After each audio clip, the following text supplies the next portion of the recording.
Yeah, Condemned 2 goes in some interesting directions. That's me, Ethan Thomas. Drunk, tired, and pissed off. Condemned 2 Bloodshot is an interesting sequel, to say the least. While it mostly maintains that overbearing atmosphere, it takes a more action-heavy focus with a number of tweaks to the combat system. There's a lot going on here with the system. As great as it does strip away at some of the horror elements. However, the improved investigation system has you playing a much larger part than simply pixel hunting for evidence. The campaign is mostly great, although the last fifth or so suffers a noticeable quality drop. And the plot, while there were hints of something bigger happening at the end of the first game, and Condemned 2 runs with it, it goes in some interesting directions, to say the least. It's also a good example of why it's better not to over-explain things in your story when it takes away from that mystery and horror. So while I prefer the first Condemned overall, Condemned 2 is well worth checking out, although playing it today requires you to jump through some hoops due to its limited availability. If you haven't done so, I'd recommend you watch my video on the first Condemned. You can find the card here or the description of this video. The version of Condemned 2 that you're seeing here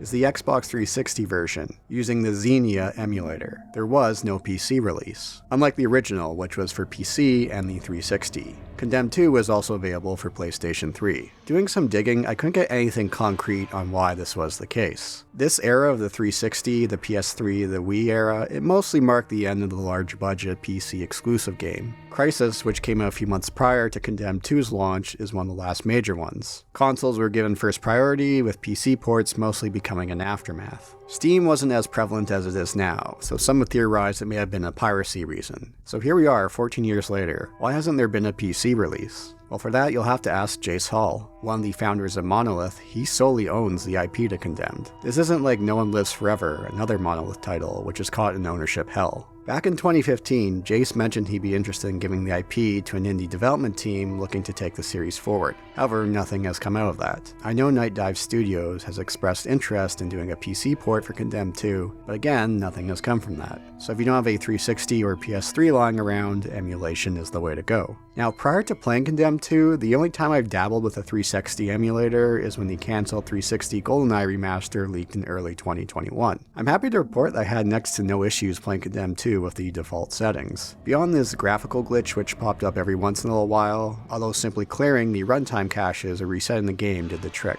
They've really come a long way with this 360 emulator. Why did I use this over the PS3 version? Well, at the time I owned a 360. It just felt natural to be using it for here. From what I've seen of the PS3 version of Condemned 2 emulated, is it works just as well. So while I played the first Condemned with a mouse and keyboard, Condemned 2 is much better suited for controller. The reason for that is the changes to the combat system. For Condemned 2, Monolith took the simple yet brutal combat system, the original, and amped it up. To some extent, the additions are great. They greatly expanded on the scope and the execution is just as strong. This combat system is really fantastic and something to experience. However, some of the changes do clash with the atmosphere and tone that the game goes for. As far as changes go, you don't need a weapon anymore. You can make use of your fists. Granted, they are quite weak in compared to weapons laying around. Still, you're not helpless if you don't have anything on hand. Weapons this time will also break after a period of time, so it's something to always keep in mind. You can now also toss weapons at enemies, which can work quite well for stunning them. You now control swings with both the left and right trigger, and there's a combo system. Pulling off a combo will lead to higher levels of damage. They're not long fighting game combos, mostly up to just 4 hits. That said, some can be pretty tough to pull off due to how quickly enemies will throw their fists in retaliation. You now have the option for chain attacks. Build up your meter and unleash on an enemy to take them down quickly. You'll have a short little QTE in order to pull them off.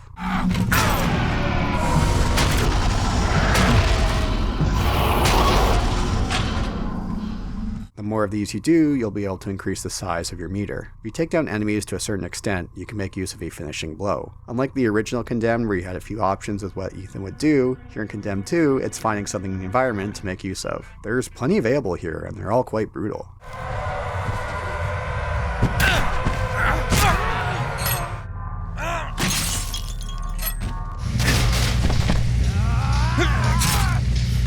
With these changes, there are more inputs in play when it comes to combat in Condemned 2. For example, using a hook attack requires you to click in the left stick and then take a swing with either one of the trigger buttons. This combat system would have been a bit tricky to pull off with a mouse and keyboard. These additions do feel better suited to a controller. Once you get used to these changes, it's an extremely satisfying combat system, just like the original. Now, as great as this combat system is, there are some flaws with it. Since they put a lot more work into this combat system, they want to get some mileage out of it. As a result, enemies in Condemned 2 now take way longer to go down than the first game. There are more enemies as well. The first Condemned wasn't afraid to give us fairly long stretches where there was no combat. Condemned 2 does make use of that as well, but not to the same extent. That said, these encounters kept me engaged right up to the very end of Condemned 2. There's enough variety in enemies to deal with, combat arenas, and other challenges we'll overcome. There are fewer things more amusing than watching enemies fight one another.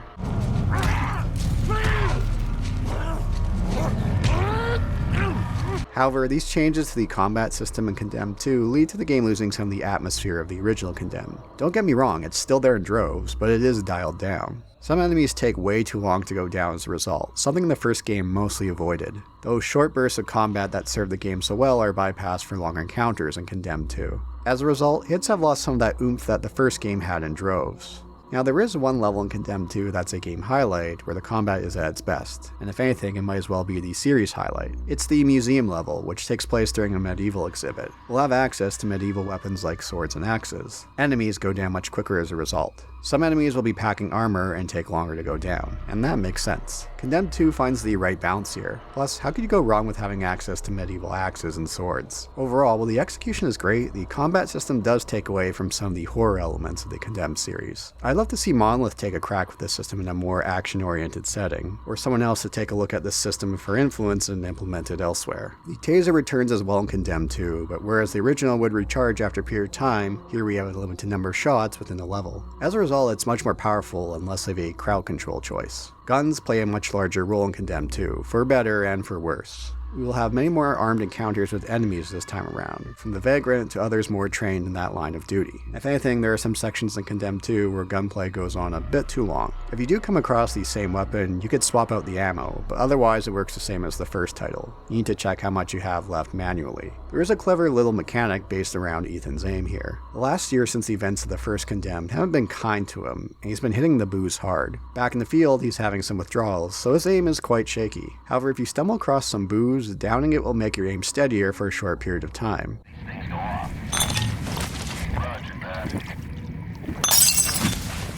It's a clever little switch of what you expect when you hit the booze in a video game. Movement here feels a lot more natural as well. Despite hitting the ball hard the last year and being on the streets, Ethan's sprint capacity has increased so he's not winded after just 3 seconds. The investigation has seen an overhaul like the combat system. Here, the changes all work out for the better. In the first Condemned, it was mostly a pixel hunt. Rosa would take care of the rest. In Condemned 2, you have a much larger part to play. You have to piece together some of the clues yourself. Was that an entry or exit wound? What kind of blood splatter pattern is that? You'll have choices to make from a list to piece things together. The better you do, the better your overall score for the mission will be. You'll also have a better understanding of what's going on. While these aren't super difficult to solve, they are a nice addition. You feel much more like an investigator instead of just handing everything off to Rosa once you've completed your pixel hunt. One thing I mentioned in my video on the first Condemned is I wish the game had more sections where the investigation portions felt less cut off from the rest of the game. The farmhouse level near the end had you following tracks with a UV and switch back and forth to deal with enemies. This is something I wanted more of. Well, Condemned 2 does this. Pops up as early as the second level and does a great job with it. There's great tension of following something like a blood trail to our objective, but having enemies along the way to deal with. Overall, the changes to the investigation system makes for a better experience. Level design in Condemned 2 was mostly improved, save for one key area. On the improvements to the game, the levels are more open to explore with side paths. There are side objectives here that tie into the game, unlike the first one where it was fairly tacked on. One of them is finding and destroying the sonic emitters, devices that are leading to higher levels of crime in the city. We could use one of our investigation tools to find them. They also give off a distinct sound.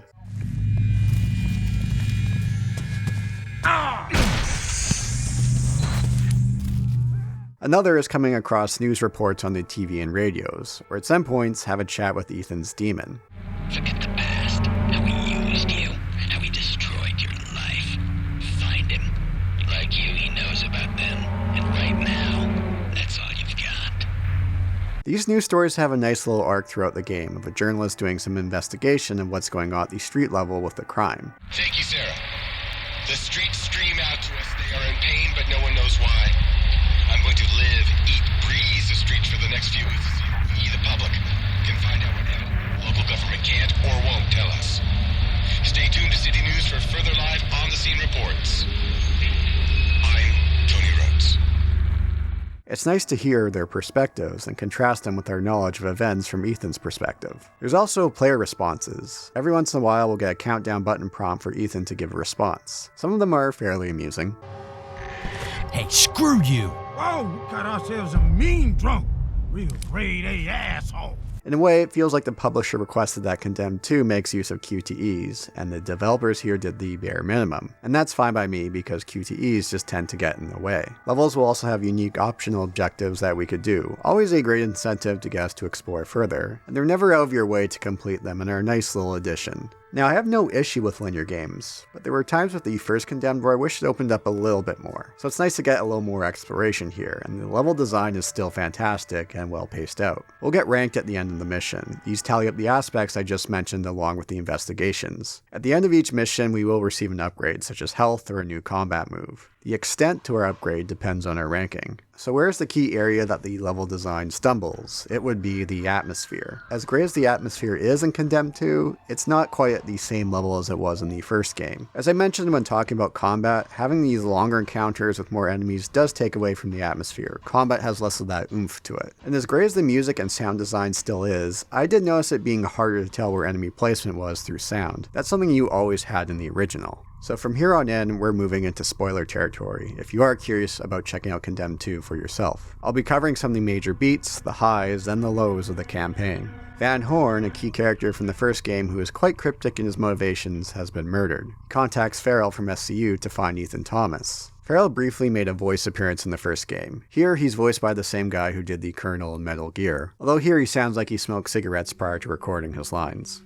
Where is former Agent Thomas? He's talking with Dorland and Rosa, and wait a minute. That's not Rosa. This is Rosa. Is this Rosa's daughter? So for whatever reason, they de-aged Rosa here. Perhaps someone watched The Wire and thought, hey, we should make Rosa look like Kima instead. The last year hasn't been easy on Ethan, who has quit the force and has hit the bottle, living on the streets. He's got that very edgy look going about him, very mid-2000s. I love the subtitles here mentioning this is alt-rock. I don't know, it sounds more like butt rock to me.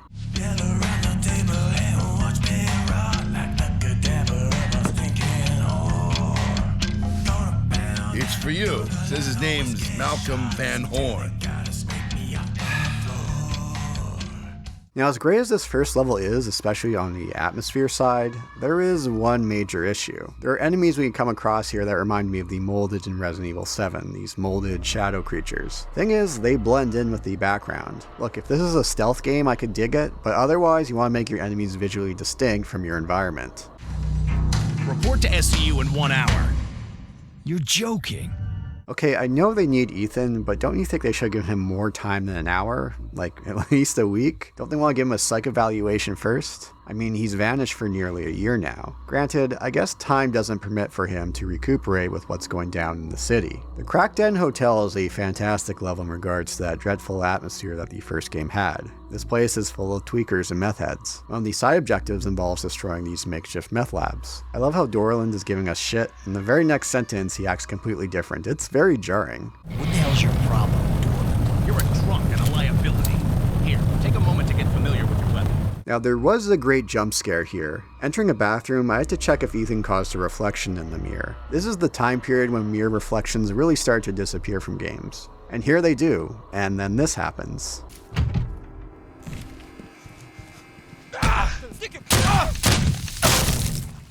Okay, that got me pretty good. There's whispers about the Oro that we begin to hear. The Dark Blood, the Metal Kings, the Oro. Here.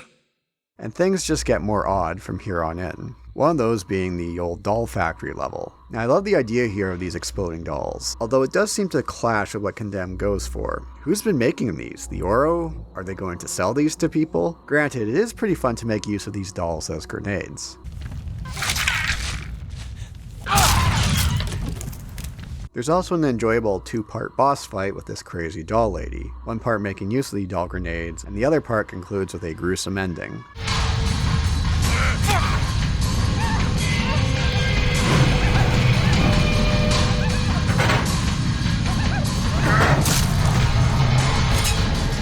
From here, we head back to SCU headquarters and have a level that feels right out of Fear with its layout and design. It's very much that liminal space that the kids love to talk about these days. So Ethan's dealing with a hallucination as he makes his way through headquarters. Unfortunately, he also has the issue of dealing with these molded enemies against a black background. This level also ramps up the use of guns, which the back half of the game gets pretty heavy in. It's not bad by any stretch, but they do stretch on a bit too long. There's more going on here with these x-rays of Van Horn. Remember those x-rays of Ethan in the first game? The next section starts the best stretch of the game, and the series. I briefly talked about it in the combat section, but the museum level is a highlight for giving us access to medieval weapons. Excuse me, sir. Care to make a comment about the latest event? Crazy! A goddamn Sir Lancelot rolling down the street, knights in armor and shit! Even had a fucking sword! Well, that was a rather colorful description. Thank you, Tony. Plus, the game doesn't rush into it. There's plenty of time beforehand with doing some investigation and building up that tension in the museum. Enemies go down much quicker due to these weapons, but there's also a decent boss fight at the end against a vagrant all decked out in armor. And then we reach the most well-known portion of Condemned 2, the Black Lake Lodge, aka the level with the bear. While this is my first time playing Condemned 2, I know this portion due to that clip from 4Player Podcast. Remember them? The portion of them getting spared by the bear is a classic from the early days of Let's Plays. This is back on Justin TV when that was still a thing. There's this weird nostalgia you get with these kind of videos with its 240p video quality and shitty mic quality that's constantly in the red. That is true. Teabag the bear. What the fuck? Run for your life. Turn around. What the fuck? What the fuck? That is not. That thing just. That bear is not. His diet is not normal. These guys were doing their thing before the PewDiePies and the Markipliers. And damn, they're still going? That's crazy. As great as the bear chase scene is, the build up to it is what really seals the deal. When you're out in the wilderness, you'll hear it roaring in the distance. As you make your way to a lodge, you'll see signs of something at work here. The chase itself is only a very short period of time. You're completely helpless here, and if you do get caught, you get treated to this great death scene.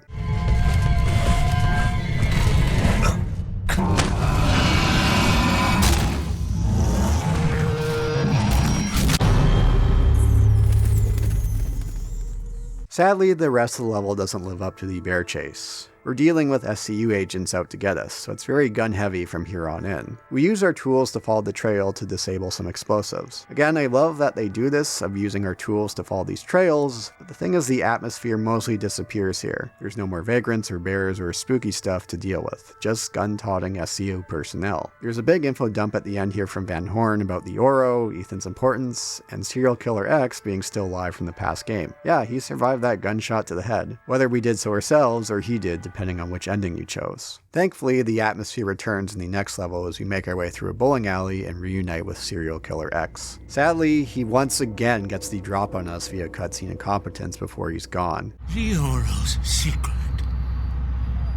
It was necessary. The Oro! Who are they? Where can I find them? Mr. Thomas, we need to get out of here. Pronto!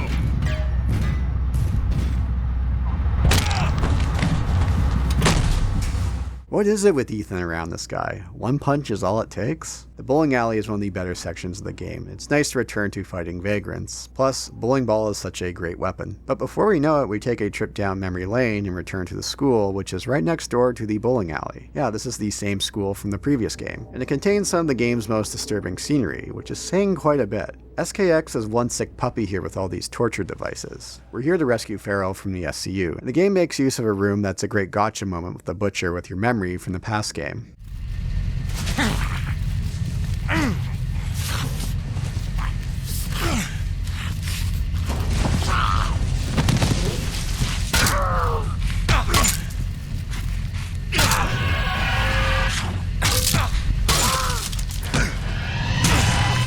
And at the end of the level, we end up in Hobo Fight Club. In another good addition, there's a Bloodshot Fight Club mode where you can deal with short challenges. It uses this area as one of those challenges. It's a great addition to give the game more time for the combat system to shine. Now, it's at this point that things really start to get out there with the plot. Dorland is a mole for the Oro, and something awakens in us, and this happens to Farrell.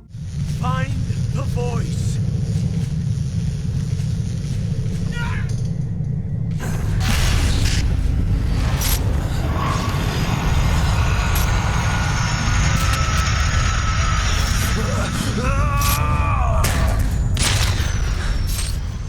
You ever see that scene in Scanners when that dude's head blew up?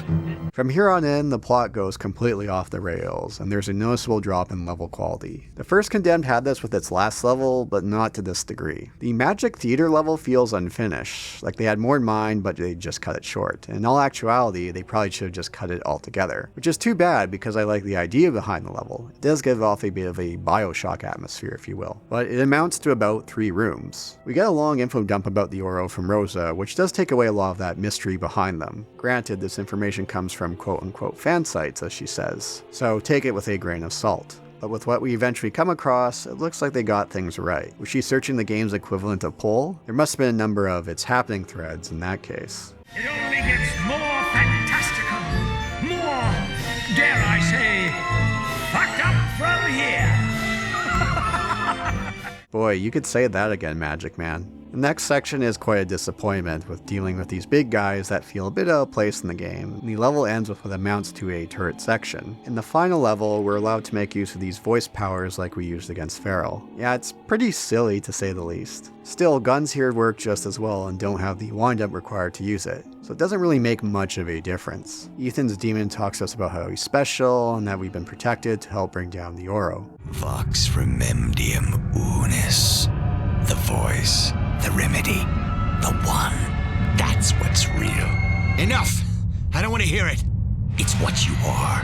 It's what the Oro fears most. We come to the end of Tony Rhodes' investigations if you've been following the news on the TV or radios, where he's unfortunately killed. Remind me, why do people live here again? There's a couple of new enemies here that we have to keep our distance from, as they basically serve as sonic emitters to fuck with us. And then we have our final showdown with Dorland, which is simply a QTE fight. I mean, come on guys, the boss fights you had earlier were reasonable, what happened here? And then we have some sequel hooks. Some pretty powerful people are in the Oro, including the president. And SKX looks to have convinced them to let him join.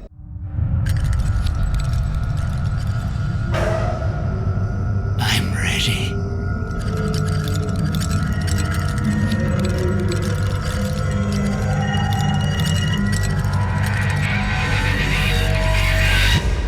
Of course, these were sequel hooks to a title that never came. Overall, the game starts fairly grounded, then really dials it up with the whole aspects with the Oro. They did get briefly mentioned as a cult at the end of the first title, but that was about it. Here it keeps coming up and more gets explained, which of course takes away from a lot of that mystery. The team mentioned in hindsight they should have kept some of the motivations and who they were more in the dark. I know it's a possibility that you end up not giving the audience enough information, but more often than not I've seen stories make the mistake of over-explaining things, and that's what happens here with Condemned 2. Though granted, I was expecting things to get a bit more out there than it was, as I was aware of the reputation before playing. Like I was ready for something about aliens and shit. The last 3 levels are a bit of a slog, which is too bad. Levels like the museum and the first portion of the Black Lake Lodge, my favorite stretch in the series, and one of the better stretches of any game I've actually played for that matter. Even when the game really starts to get out there as early as the Doll Factory, it's still well executed in its approach. Overall, while it's a great campaign, it doesn't quite hit the level quality that the first Condemned has overall. However, if you are a fan of the first, it's very much worth your time checking out.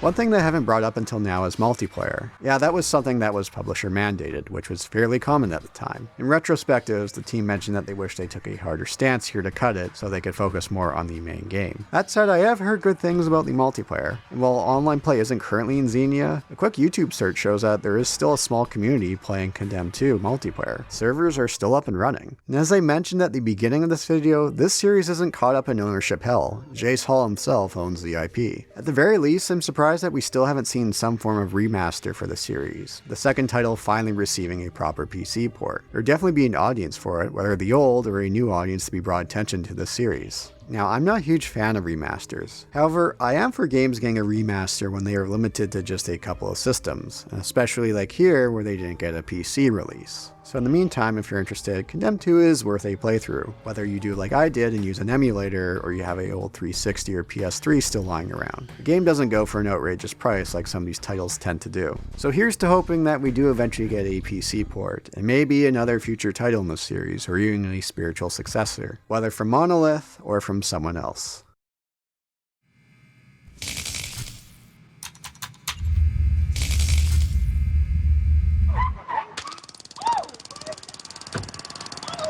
I'll get you, bitch.